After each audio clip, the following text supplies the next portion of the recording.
In the name of God, the beneficent, the merciful, all praises is due to God, the Lord of the worlds, and peace and blessings unto our beloved prophet. May the peace and blessings of God be with him. Welcome to another edition of our Ramadan podcast. And today we will discuss something quite important, and that is our theme being shared humanity, faith, and building bridges. We're living in a time when there are many individuals who try and exert all of their efforts to divide humanity based on their creed and religion, ethnicity, their orientation, and as such cause chaos in the very societies and communities in which we live in. And for that reason, it's important to recognize that we may be different, but we shared that common thing, and that is humanity. In a time where differences are amplified and divisions are monetized, we pause to ask the question, what does it mean to be a human before anything else? And today I am very delighted to have, during this time in this interview, an amazing guest, a dignified guest, and she is no other than Nicole Barth, Director of Community Affairs for the Church of Scientology in New York. She's spent over a decade working with civic leaders and first responders, UN members, and interfaith partners to promote human rights, dignity, and well-being. Nicole, welcome, and it's definitely an honor to have you here today on this special episode as we discuss shared humanity, faith, and building bridges. Welcome to our podcast. How are you doing today?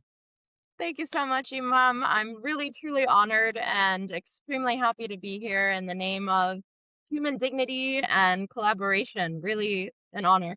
All right. Thank you. Thank you so much for taking the time to be here. And again, I'm very honored as well. So before we talk about religion, right, I'll just ask, what does it mean to you to live as a human being first before anything else?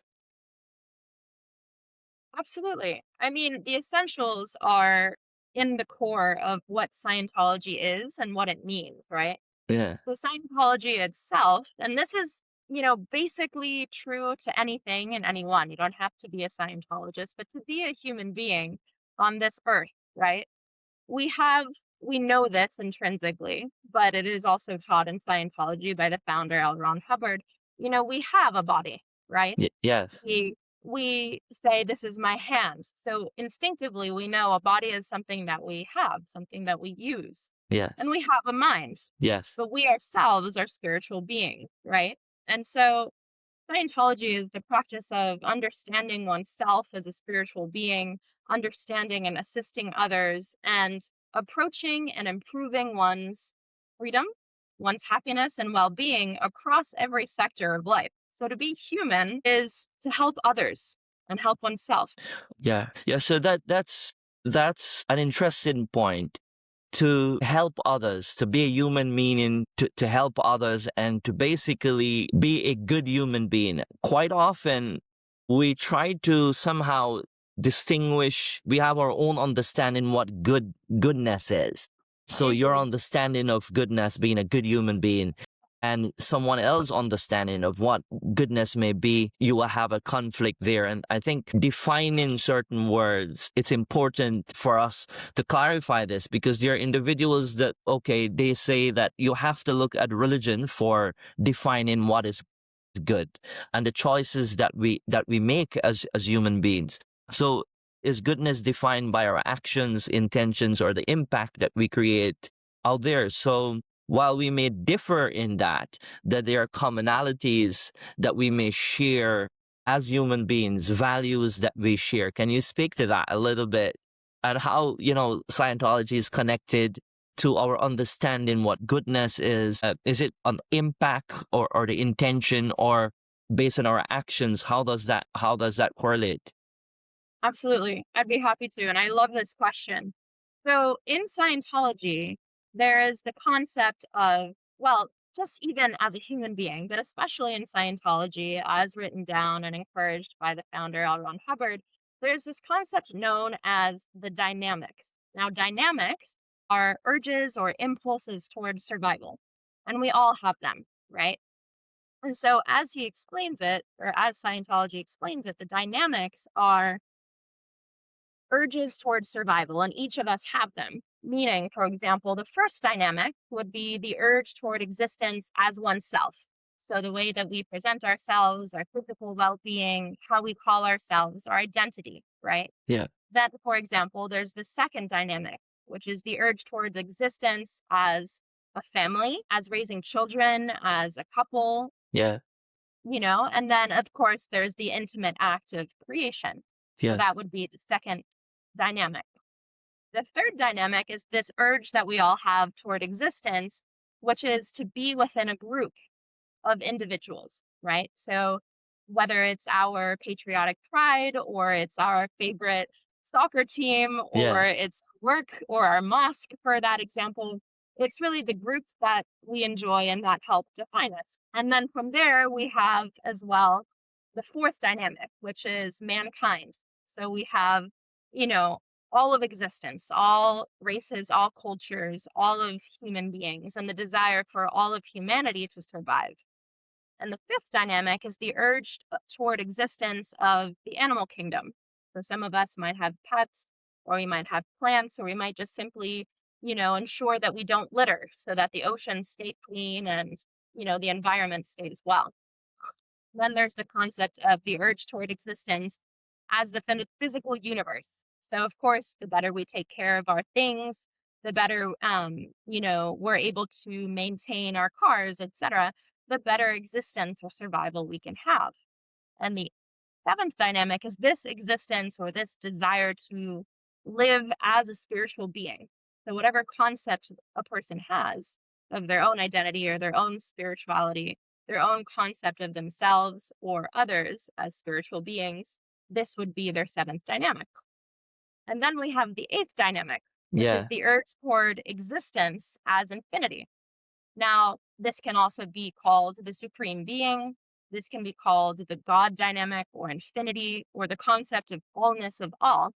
And so, one thing that is crucial in Scientology is we acknowledge the existence and the validity of every single religion, right? And so, what does it mean to be a good person? What does it mean to do good versus evil? Would be how many dynamics are we helping versus how many are we harming? Yes. And any person will make this decision in life, right? For example, let's say spouse gets an excellent job offer and they're so excited. And Yeah. maybe it would create more money and it would allow for a better house and a safer neighborhood. But maybe it would affect their spouse because their spouse would lose their friends and their job. Maybe their child would have to go to a new school. So these are all decisions that a person in everyday life would be making. And most people, and what's usually a very good suggestion for survival and happiness, is to make the decision that helps the most dynamics rather than harms them. Yes. And this is something as well in terms of morality that has been taken up a lot. And you don't have to be a Scientologist to use this data because it's based in laws of life, right? Basic morality and humanity. So it's interesting that you're sharing this. To be frank with you, Nicole, you've been the first person with this thought process, Scientology, I've met. And it just shows that we have to explore a little bit more to meet people, understand the commonality that we have with other groups. And I say this because it's embedded in my faith as a Muslim and as an imam. And quite often, I say these words in public forums that as a human being, I'm guided by an Islamic principle that is taken from the Quran, where God Almighty says, O mankind. He calls out to mankind, a matter of fact. He did not say, O Muslims, O believers, but rather he calls out to mankind and he says, O mankind, we have created you from nations and tribes so that we may know each other. So nations and tribes here referring to people with different thought process, different ideology, different looks, different understanding what good and evil may be. And they may look different so that we may know each other. And I'm very delighted that we are having this discussion and also exploring your philosophy and your thought process where Scientology is concerned and see the common good. So when we see someone, okay, I may not adhere to your religious principles, but we have so much in common, right? So much in common that we can work with. So I guess the next thing I will ask, right? Do you think that there are universal values that transcends labels, values that belongs to all of humanity? And can you speak to that? Because the values are important rather than labels. So you're a Scientologist, you're a Hindu, you're a Christian, you're Jewish, but we're human beings before all. And I'm not just saying this as flowery words. God calls out to humanity before he calls out to believers in my scriptures. He says, "Oh, mankind." And many parts of the Quran and our scripture, you see that notion. So I'm asking, do you think that there are universal values that transcends labels and values that belongs to every one of humanity? And, to maybe something for you to focus on and link it with your thought process. Absolutely. I absolutely agree with you 100%. And it's true. And one of the things that I admire so much about the Quran and, the New Testament, the Old Testament, the Vedakins, different holy books is that pretty much every single holy book that I have read and I have studied communicates the same fundamental idea of exactly what you've said. Oh, mankind, Yeah. we are all from that one supreme being.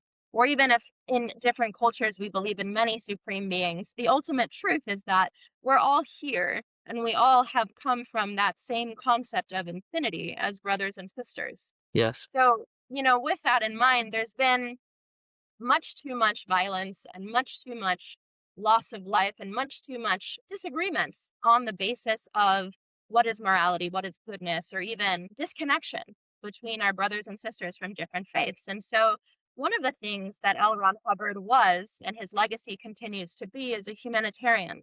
He cared very deeply for the well-being of everyone and wanted to create a world without war, without injustice, without criminality, where the able can prosper and individuals can have freedom and happiness, And so one of the things that was created was a non-religious moral guide, which has parallels to every single religion.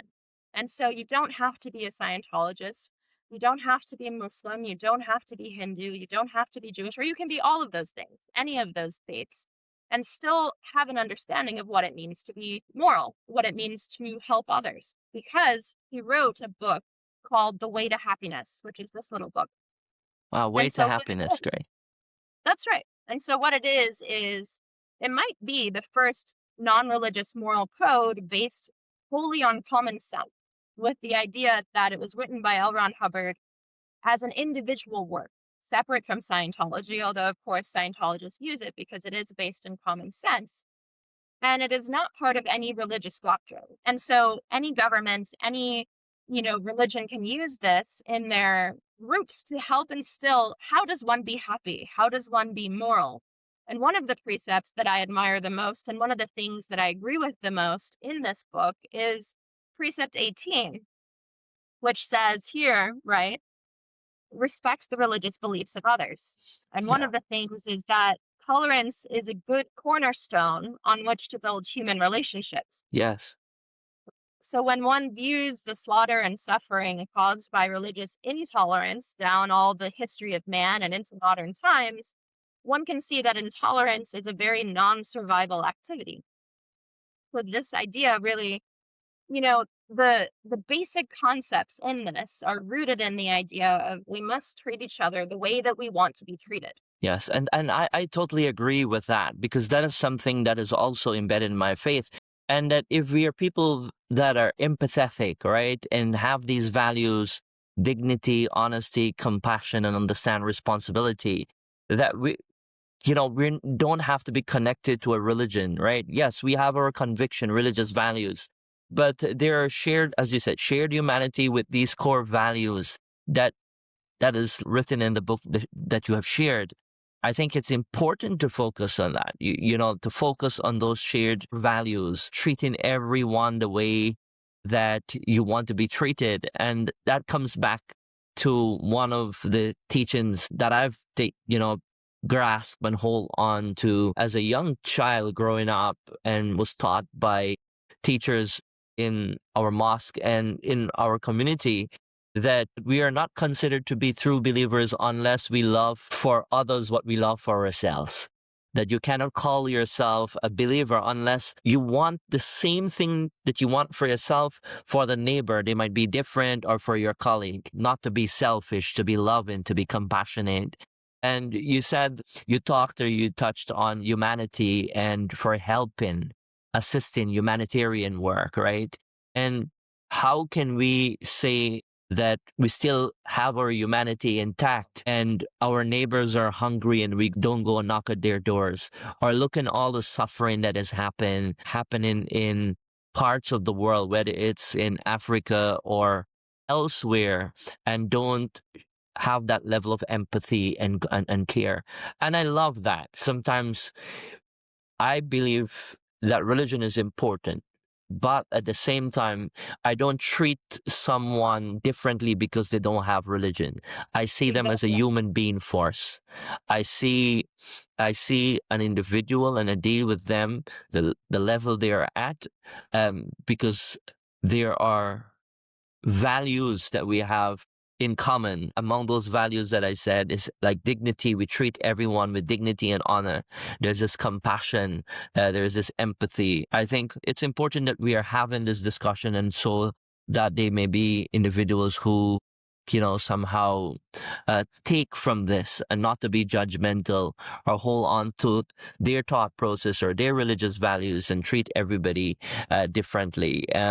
There is thought, and I'll ask you the other question in a few, but toxic polarization is something, right? We can have our differences. We can talk about those differences in a humane way, in a respectful way. But when you have toxic polarization, that I hate you because you don't think like me, I hate you because you don't look like me. We cannot talk because you're not in my niche, so to speak. And that hurts families, it hurts societies, it hurts community, it hurts the very world in which we live in. And in your personal journey, how has your spiritual path shaped your character in terms of Scientology? How does that shape your thought process? Maybe you can tell me when you were exposed to this, what was appealing to you in terms of this. Absolutely. I like this question a lot, so thank you very much. And I agree with you. Just to segue a little bit onto the subject of, you know, community service and helping our neighbors, right? One of the things of Scientology, especially at the Church of Scientology New York, really the way that we began was in our exact building, in the exact church location where we are now on 46th Street in Times Square. Was we were one of the only not-for-profit organizations, our Scientology volunteer ministers in yellow shirts, that were allowed at Ground Zero during 9/11. And what we did is we actually assisted the first responders with emotional help. We actually provided food and water so they could keep going. And then we opened up a detox center close to Ground Zero where first responders were actually going through our purification program involving sauna, vitamins, and sweating out these toxins. And the chemicals they sweat out was purple. We didn't run it in a lab because we were much more interested in just Yeah. helping them. But that spirit of help is exactly what we are all about, and really the origin of how we started in this specific church location. But to go back to my story, seeing as that's what you asked, I grew up in a family where half of my family on my father's side is Jewish. And Right. yeah, and the other side of my family in Italy is mostly Roman Catholic and Scientologist as well. And so my father is a Jewish Scientologist, and my Wow. Italian side, yeah, they're Roman Catholic and Interesting. Very also, interesting. yeah, and What a also Scientology. combination. Totally. So from a very young age, it was in my household, we celebrate Christmas, but we also acknowledge and celebrate and show respect for, Passover, and then also Hanukkah. And so it was always a truth to me. And I never grew up thinking any other way because I lived in a neighborhood that had Spanish speaking individuals, I had Italian speaking individuals, people from Brazil, and all over the world living in New York City as a child, I never imagined that there would be another way of living other than you love the person in front of you. You treat them with kindness, and there is no reason to discriminate. There's Yes. also, so with that in mind, I always had the idea that I had some sort of spiritual inclination, you know? I definitely grew up in an environment where it was acknowledged that we're not just a piece of mud, and I understand if some people believe that, that's all right. They have the freedom to believe that as well, right? But I always felt that there was something more, right? Yes. And Yeah. so with that in mind, one of the things that is stated, one of the precepts that is most true in Scientology is really the correct way to study Scientology is you look at the information in what L. Ron Hubbard has written. Now, he never wanted to be God. He never said he was God. He's simply a friend of mankind that was able to write down helpful information to help others with their spirituality, with their everyday living, right? And so if it's not true for you, if you're studying something in Scientology and it's not true for you, then it's not true. And it's as simple as that. So the Yes. information is there to be examined, to be applied, to, look at it. And I thought, wow, that's actually a very practical approach to things. And as you learned previously in one of the questions you asked me, your eighth dynamic remains the same. So if you're Muslim, may you continue being an excellent Muslim. And if you choose to use Scientology in your life, may that assist you in helping you as an individual. Even through your faith, you can be an even happier Muslim, or an even happier Jew in my father's case, or an even happier Hindu, or any other, even an atheist can Yes. still, have truths, because the truth is knowledge is not locked under key in someone's closet, right? Yes. Knowledge is for everyone and it's for use. And so that's really the idea. And that's something that was very powerful for me. And so now that I've, been a clergywoman in Scientology for 10 years, it's still very much true to me and true to the way I grew up. So it's interesting. Frankly speaking, I'm learning a lot in this process from you sharing this. Just before I have this important question to ask you, can you just speak a little bit about the word Scientology? The word itself. The concept of the word itself, so that our viewers may be able to somehow understand, and also give me a little bit of understand the concept. You can choose your path, but these are guidelines and values that you embrace, and these very guidelines and values, between me and you, I'm saying that these are the very values of my faith. So having this discussion, it's amazing that we see the common grounds that we can work together: humanity, respect, dignity, love, compassion, service. I love that.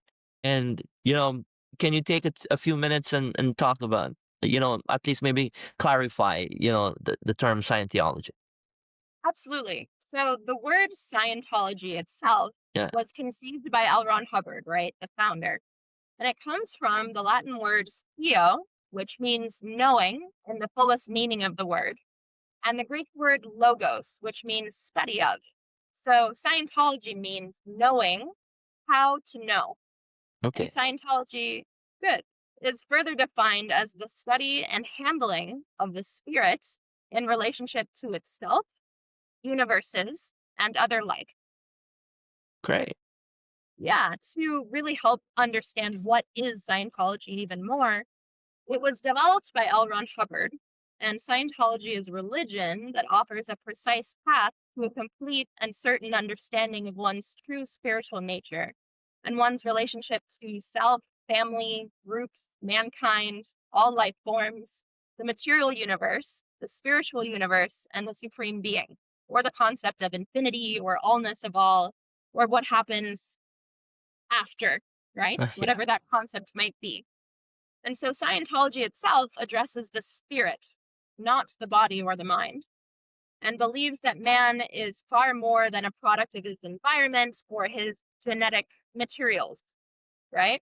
Scientology comprises a body of knowledge which extends from certain fundamental truths, and prime among these truths are that man is an immortal spiritual being, and his experience extends well beyond a single lifetime. That his capabilities are unlimited, even Yeah. if not presently realized. And so, sorry, lastly, we have this fundamental thought process, which I feel most spiritual people and most people in general believe, which is that man is basically good.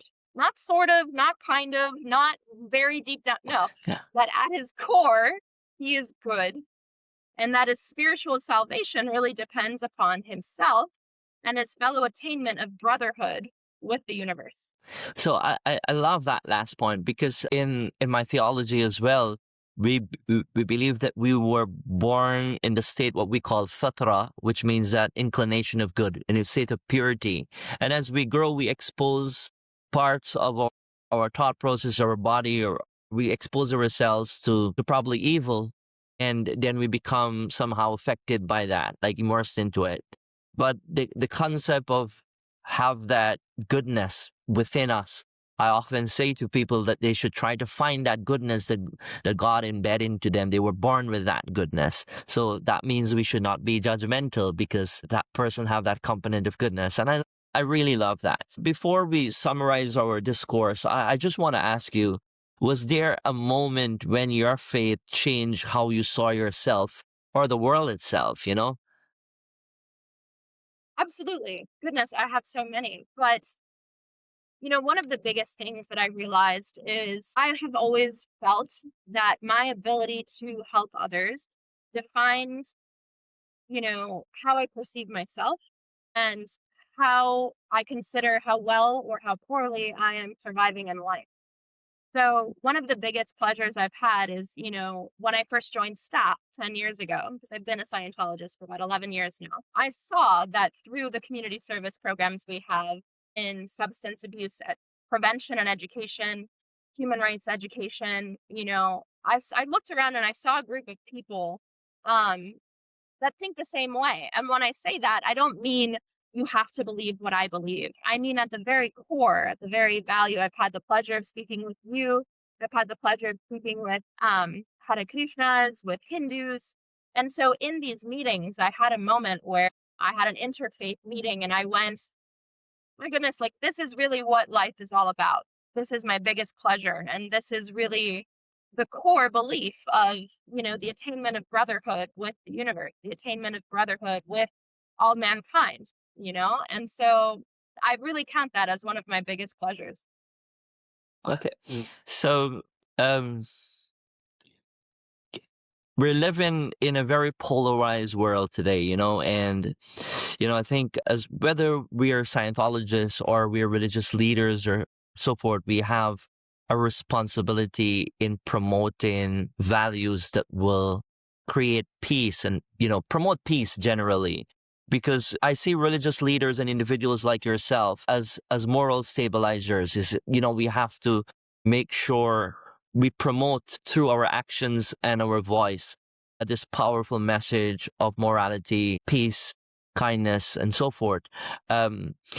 We have to also, I see the necessity in also echoing the importance of individuals being accountable for the rhetorics that is creating a lot of division in our society.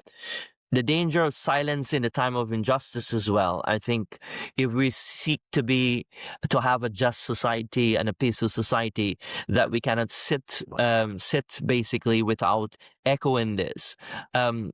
This, many may ask, what do we intend in having this discussion, right? And I'll say education versus reaction. Like, here is it, I'm learning about your faith, you're learning about my faith, and we're seeing the common ground. And that is the whole objective of this, right? To share our ideology, our philosophy, our thought process, our faith and belief system, and see what is the common ground that we have. So I'll ask you, as we wrap up our program, what advice do you have to those who are seeking to divide individuals based on their religion, most importantly, based on their color, their social standing, that are seeking to divide rather than building bridges? What advice do you have? Absolutely. My advice would be first and foremost, every single person that lives now, we all have the same human rights, right? We all have the same 30 human rights as listed out by the Universal Declaration of Human Rights of the United Nations. And so, no matter where we come from, human rights are not a political thing. They're not based in one religion, but they are what is gifted to all of us simply for being alive. Yeah. And additionally to that, I know of no problem or situation that has ever been solved by hating each other more, by discriminating against each other more, by disliking each other more. And so ultimately, exactly what you're doing is exactly what I encourage. It's really finding things that we can like or admire or respect about each other, finding any common ground whatsoever, any point of reality that we can communicate about, and then communicating more, deciding to listen more, deciding to reach out more so that we can have a greater level of understanding. And that is really the road to truth and the road to mutual well being. And I think a greater level of understanding. So I very much encourage people to communicate more, to be willing to find things that we can agree about and continue communicating so we can continue building the mutual admiration and respect that really all mankind should have. Okay. Amazing. Can you tell me a little bit about your event that you're having on I think in Tuesday? The event that you're having? Sure. Absolutely. So this is an open, gathering for the sake of volunteer ministers. And what a volunteer minister is in Scientology, and really it's open to any faith, is someone who does not shut his eyes to the evil, pain, and injustice in the world. And someone like you, Imam, or anyone else on the street who's willing to go above and beyond to help someone else, whether that's a food drive or providing emotional care or being down at a disaster site cleaning up the roads if needed. It's someone who is brave enough to go out there and know what to do in times of discomfort. And so we're having an open house where just about anyone is welcome on Tuesday, March 3rd at the Church of Scientology, New York. And we'll be awarding those who go above and beyond to help. And of course, Imam will be awarded. All are welcome. And it's really the heart of what we're trying to do, which is bring all faiths, all civic leaders, all people from all walks of life, all traditions, to acknowledge the value in the beauty of what everyone is doing every day, which is those acts of kindness, those acts of selfless love that really make a community what it is.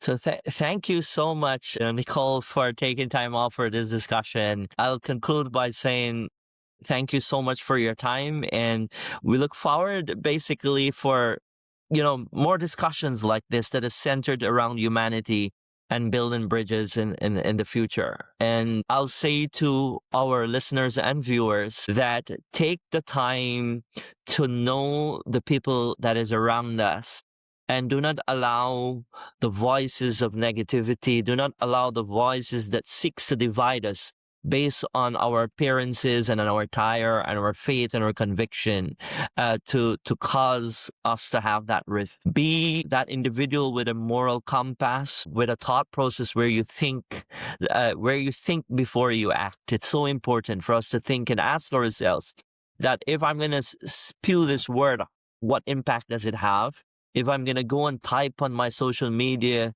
something about someone that I don't understand, take the time to understand that person. And the reason I'm saying this is that when I was doing my chaplaincy training, I'm a healthcare chaplain. I did 4 units of clinical pastoral education. And I was sitting with some of my colleagues from different religious backgrounds. There were Christians from Korea, they Jewish rabbis, different religious backgrounds. And for some of them, they told me literally in clear words that I was the first Muslim that they have interacted with, period. And they never interacted with Muslims. That's one. And secondly, all they knew about Muslims were actually what they saw on the news. And for me, that made me think: am I doing enough in going out there and interacting, or it was we are not doing enough to get to know each other. I learned so much from about the Jewish faith, the Christian faith. I exposed myself to other religious groups and to understand a human being before I understand their faith. I try to understand their faith and know their thought process and see the common things. The differences about salvation and what happens after our demise, that's our personal conviction. But we're living in a space currently now, in this place that we call the world, and we have to coexist with respect. And that would be my final thought. Thank you so much, and I'm so happy we had this discussion and we have accomplished so much, and we set you know that those values for people to think about. So thank you so much and have a blessed day. Thank you so much.